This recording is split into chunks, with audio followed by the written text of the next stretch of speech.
Alright, let's get started. We begin with our XT60Y adapter so we can split power coming out from the power supply and feed both the printer and our Raspberry Pi. I'm using 18 gauge wire in my setup, though you can get away with a smaller gauge.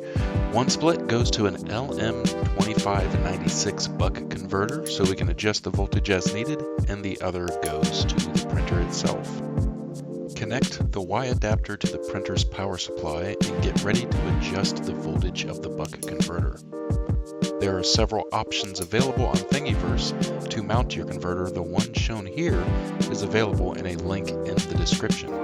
I also printed off a few cable clips for my Ender 3 frame so I can secure the cables nice and neat. Grab your multimeter and power up the printer.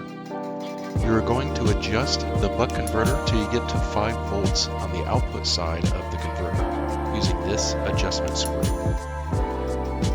In my case, I went to 12 volts as I'm using LEDs, fans, and a second buck converter to get down to 5 volts at the front of my printer.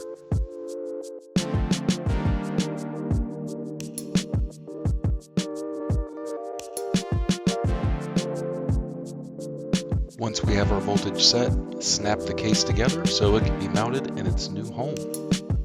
This case has rails that slide into place on my printer for a nice, clean, snug look and fit. And we can also connect power back up to the printer and power supply.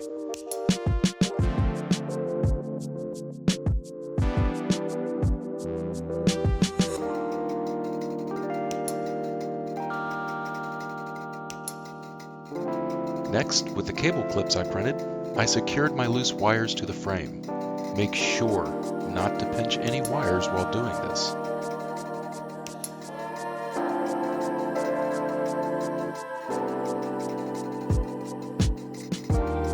Another cable clip, and I secure the wires going to the front of the printer, powering my LEDs and Raspberry Pi.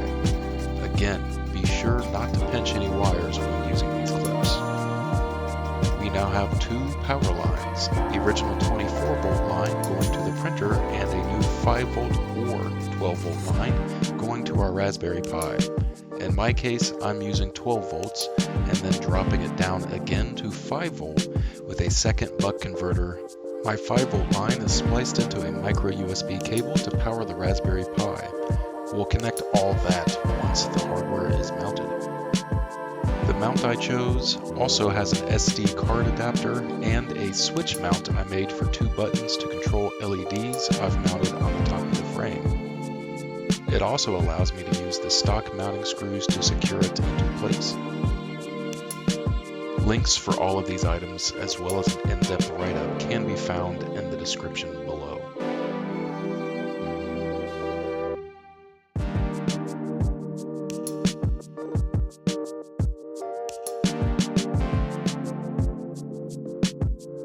Once everything is mounted, we can connect our micro USB cable we spliced into the 5 volt feed and boot up our Raspberry Pi.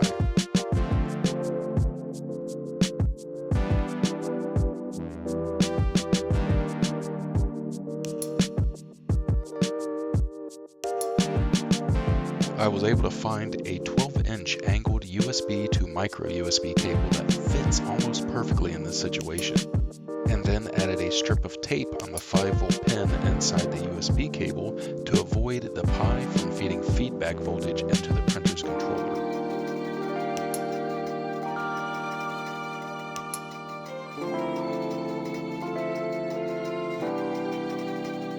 You can now enjoy Octoprint on your Raspberry Pi.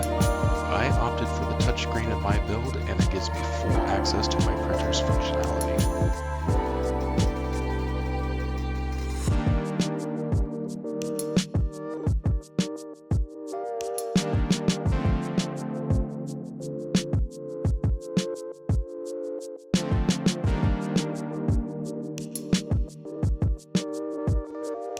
Be sure to check back for my video on setting up Octoprint on our Raspberry Pi, and also please like, share, and subscribe.